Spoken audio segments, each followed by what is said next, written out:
The Modern Indian Art, Chapter 7, Introduction to Modernism in India. Fine art was seen as European by the British. They felt that Indians lacked training and sensibility to be able to create and appreciate fine arts. By mid and late 19th century, art schools were established in major cities like Lahore, Kolkata, Mumbai, and now Mumbai, and Madras, now Chennai. This art school tended to promote traditional Indian crafts and academics and naturalist art that reflected Victorian taste. Even the Indian craft which received supports were the one based on European taste and on demands made by its markets.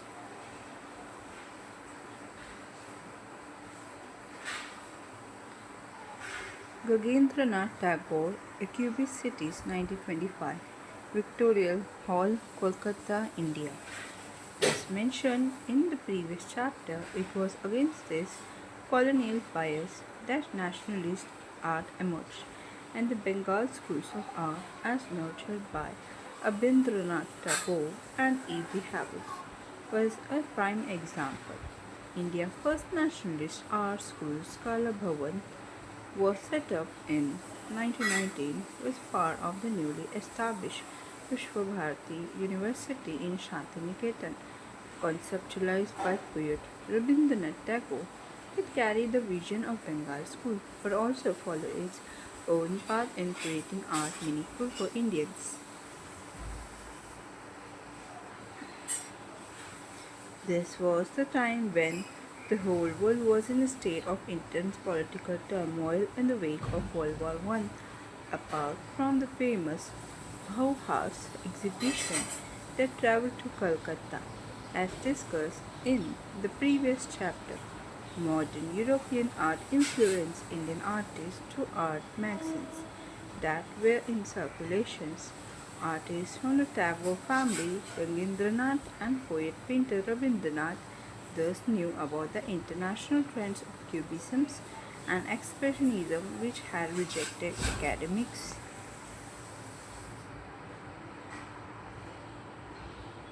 Realism and experimented with abstractions.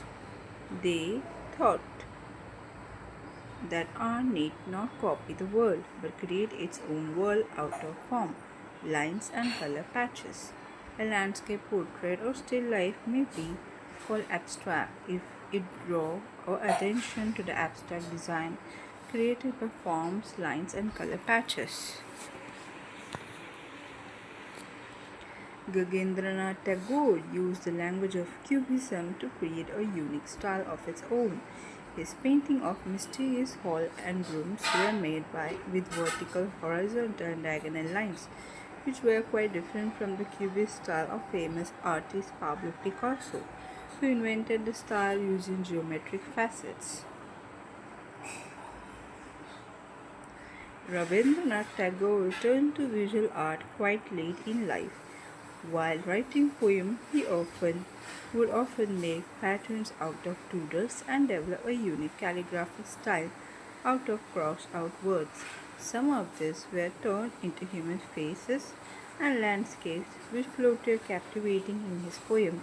His palette was limited with black, yellow, ochre, red, and brown.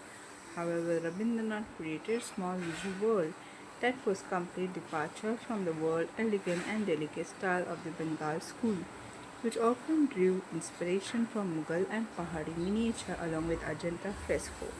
Rabindranath Tagore Doodle 1920, Vishwabharati University, Santiniketan, West Bengal, India.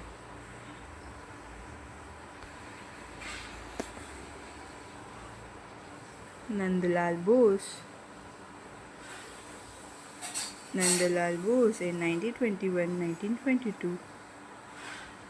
Kala Bhavan, his training under Abhindranath Tagore made him familiar with nationalism in art, but it did not hinder him from allowing his students and other teachers to explore new avenues of artistic expression. Binod Bihari Mukherjee and Ram Kinkar Baij Bose, most creative students, gave a lot of thought as how to understand the world. They developed their own unique style of sketching and painting that would capture not only their immediate environment like flora and fauna, but also those who lived there. Santiniketan had a large population of Santhal tribes at its outskirts, and these artists often painted them and made sculpture made on them. Apart from this theme, from literary sources also interested them.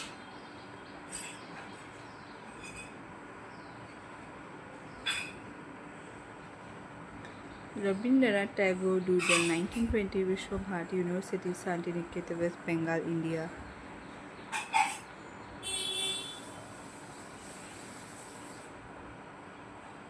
Rather than making painting around well-known epics like Ramayana and Mahabharata, Binod Bihari Mukherjee was drawn to the lives of medieval saints. On the wall of Hindi Bhavans in Shantiniketans, he made a mural called Medieval Saints, in which he charts a history of medieval India. Through the lives of Tulsidas, Kabir, and others, focus on their human teachings.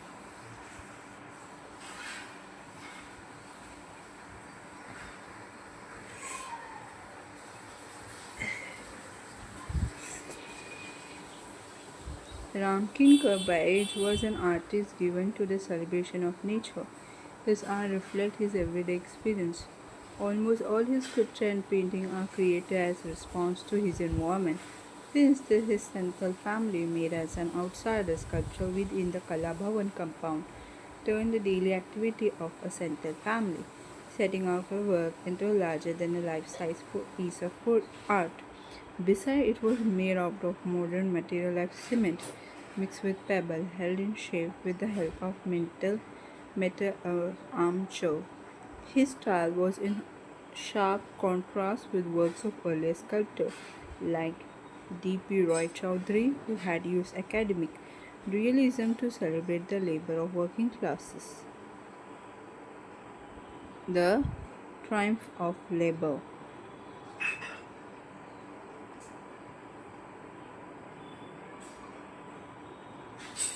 Jamini Roy, Black Horse 1940, NGMA,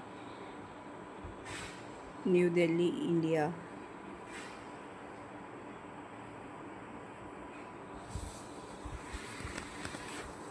If rural community was important for Binod Behari Mukherjee and Ram Kinkar Baij, Jamini Roy too made his art relevant to his context. We had briefly discussed Roy in the last chapter. As an artist who rejected his own training received at the Government School of Art, Calcutta, being a student of Rabindranath Tagore, he realized the futility of pursuing academic art. He noticed that the ruler for art in Bengal had much in common with how modern European masters like Picasso and Paul Klee painted. After all, Picasso had arrived at Cubism by learning from the use of gold form found in Africa mask. Roy to use simple and pure color, like village artist has. He also made his own color from vegetable and minerals. His art lent itself to easy reproduction by other members in his family, quite like the artisanal practice followed in village. However, what differentiated his art from that of village artists was that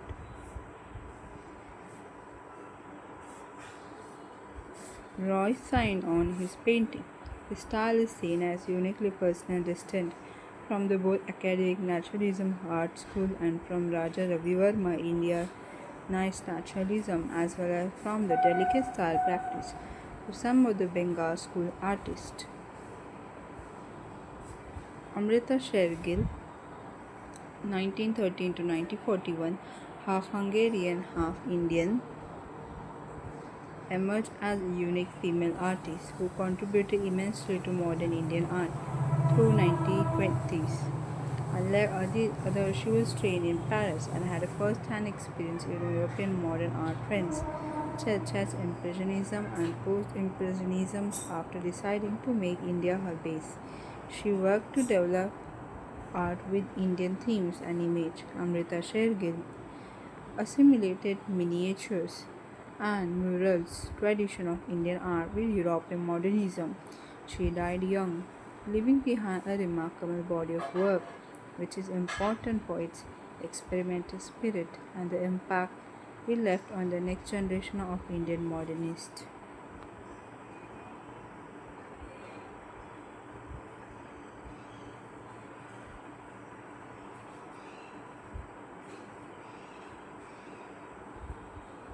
Modern ideologies and political art in India. Pradhosh Das Gupta, Twin Browns, 1973 to NGMA, New Delhi, India.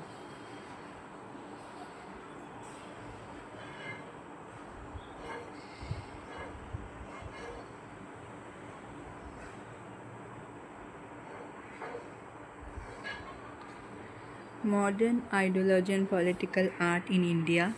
Soon after Shergill's death, India, still under British rule, was deeply affected by global events like World War II.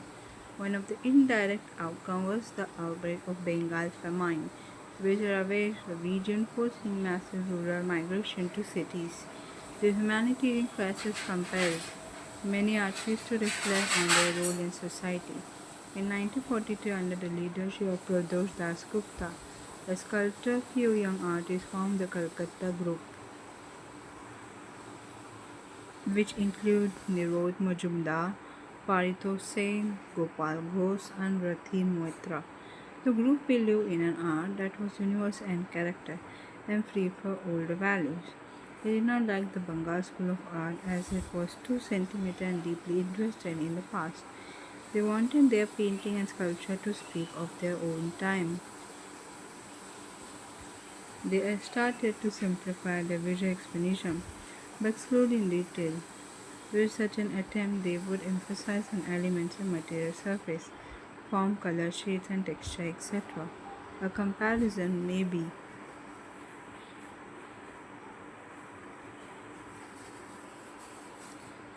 drawn against a sculpture from South Indian P.V. Janakiram Ganesh who worked with metal sheets in a creative way.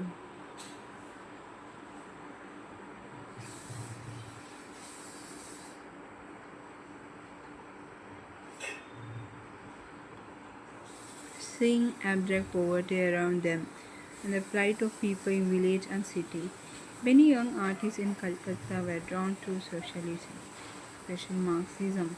This modern philosophy, which was taught by Karl Marx in the mid 19th century, in the West asked important questions about class difference in society and appealed to the artists. They wanted their art to talk about their social problems.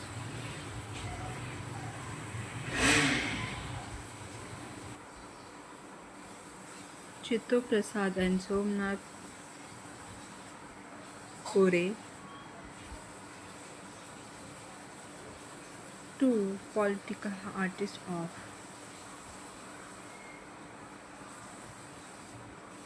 of India, found printmaking to be a modern medium to express their social concerns. With printmaking, it is easier to produce multiple number of artwork and reach out to work a number of people.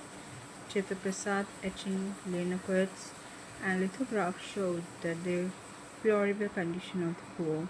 It is not surprising that he was asked by Communist Party of India to travel to village worst affected by Bengal famine and make sketches. These were later published as pamphlets under the name Hungry Bengal, much of the annoyance of the British.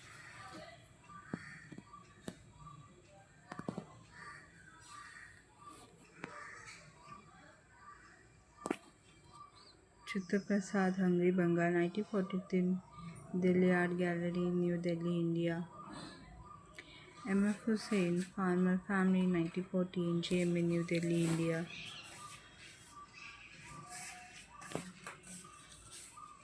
The Progressive Artists Group of Bombay and multifaceted Indian art. The desire for freedom, political as well as artistic, soon spread widely among young artists. Witness independence from the British Raj. In Bombay, another set of artists formed a group called the Progressive in 1946. Francis Newton Souza was the outspoken leader of the group,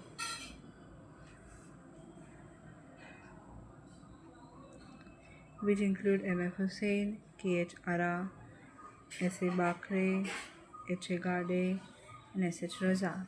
Souza wanted to question the convention that had prevailed in art schools for him. Modern art stood for a new freedoms that would challenge the traditional sense of beauty and morality. However, his experimental work were focused mainly on women whom he painted as nude, exaggerating their proportion and breaking the standard notation of beauty. M.F. Hussain, on the other hand, wanted to make the modern style of painting understandable in Indian context. For example, he would paint using the Western expressionist brushstroke with bright Indian color. He not only drew from Indian mythology and religious sources, but also from style of miniature painting, village craft, and even folk toys. As a result of successfully combining a modern style of painting with Indian theme, Hussain art came to eventually represent Indian modern art in the international art world.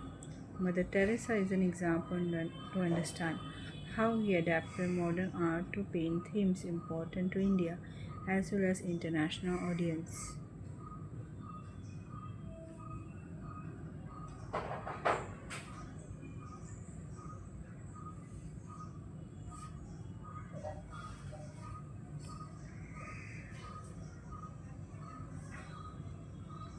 Hussain 1960